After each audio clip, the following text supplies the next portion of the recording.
Hello everyone, welcome to my YouTube channel. सभी जानते हैं और आप लोगों ने स्टेटस भी लगाया था कल कि हमारे देश के दूसरे सीडीएस अर्थात चीफ ऑफ डिफेंस स्टाफ हमें मिल चुके हैं और इनका नाम है अनिल चौहान। कौन है? अनिल चौहान जी, जो कि हमारे उत्तराखंड के ही निवासी हैं और वो भी पौड़ी गढ़वाल से ही है ना, क्योंकि पहले भी पौड़ी गढ़वाल से थे और दूसरे भी अनिल चौहान जी हमारे देश के क्या बन गए हैं? दूसरे नंबर के सीडीएस अर्थात चीफ ऑफ डिफेंस स्टाफ बन गए हैं। पहले कौन थे? जनरल विपिन रावत। तो ये करंट अफेयर का टॉपिक बन जाता है और इससे संबंधित कुछ महत्वपूर्ण क्वेश्चन मैं आपको कराने वाली हूँ सीडीएस से।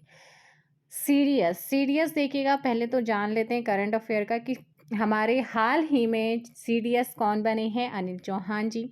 ये कौन से राज्य से हैं? उत्तराखंड राज्य से। कौन से नंबर के बने हैं? दूसरे नंबर के बने हैं। कौन से जिले से आते हैं? पौड़ी जनपद से आते हैं। क्लियर हुआ इतना?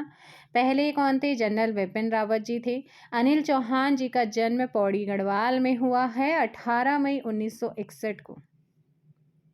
कब? 18 मई 1961 को। और 40 साल इन्होंने सेना में दिए और उसके बाद पिछले साल सेवानिवृत्त हो गए हैं और अभी इन्हें सीडीएस बनाया गया है। इनकी पत्नी का नाम अनुपमा चौहान है। उनकी प्यारी सी बेटी भी है, प्रज्ञा चौहान। भारत के पहले chief of defence staff general Bipin Rawat, आपको पता ही है। अब बात करते हैं चीफ ऑफ डिफेंस स्टाफ क्या होता है, क्योंकि यहाँ से एक क्वेश्चन पिछली बार आया है आपका करंट अफेयर का।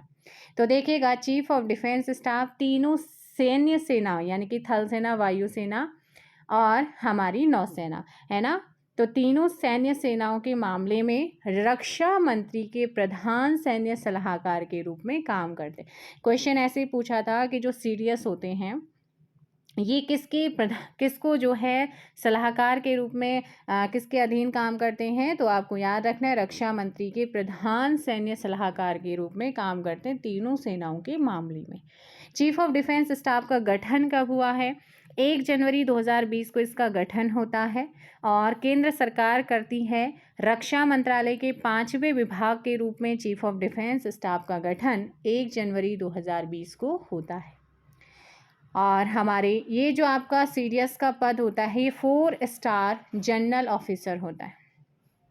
चीफ ऑफ डिफेंस स्टाफ का कार्यकाल 3 वर्ष या 65 वर्ष, जो भी पहले हो जाए वो आपको ध्यान रखना है, ठीक है ना। तो यहाँ से कुछ इंपॉर्टेंट क्वेश्चन आपके बन सकते थे।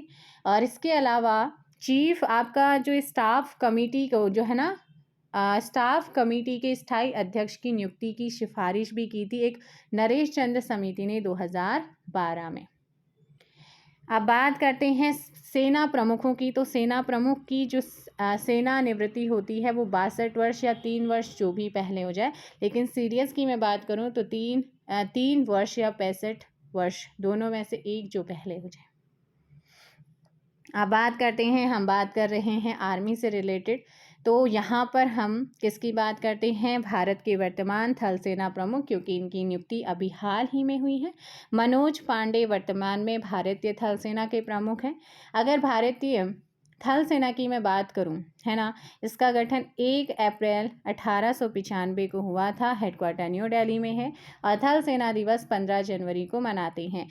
भारतीय थल सेना के उपाध्यक्ष कौन है? BS राजू हैं। भारतीय थल सेना के सैन्य अभियान के महानिदेशक DGMO कौन है? मनोज कुमार कटियार हैं। वायुसेना की बात करते हैं। वायुसेना प्रमुख विवेक राम चौधरी हैं। वायुसेना के महानिदेशक संजीव कपूर हैं। 8 अक्टूबर 1932 वायुसेना गठन होता है। इसका हेडक्वार्टर न्यू दिल्ली में है। 8 अक्टूबर को ही वायुसेना दिवस मनाते हैं और वायुसेना प्रमुख कौन है? संदीप सिंह हैं। अब बात करते हैं हम नौसेना की। नौसेना प्रमुख कौन है? R हरि कुमार हैं। नौसेना का गठन 4 दिसंबर कब हुआ था? जल्दी से मुझे कमेंट करके बताएंगे। और 4 दिसंबर को इसका स्थापना दिवस मनाया जाता है। हेडक्वार्टर कहाँ पर है? न्यू दिल्ली में है।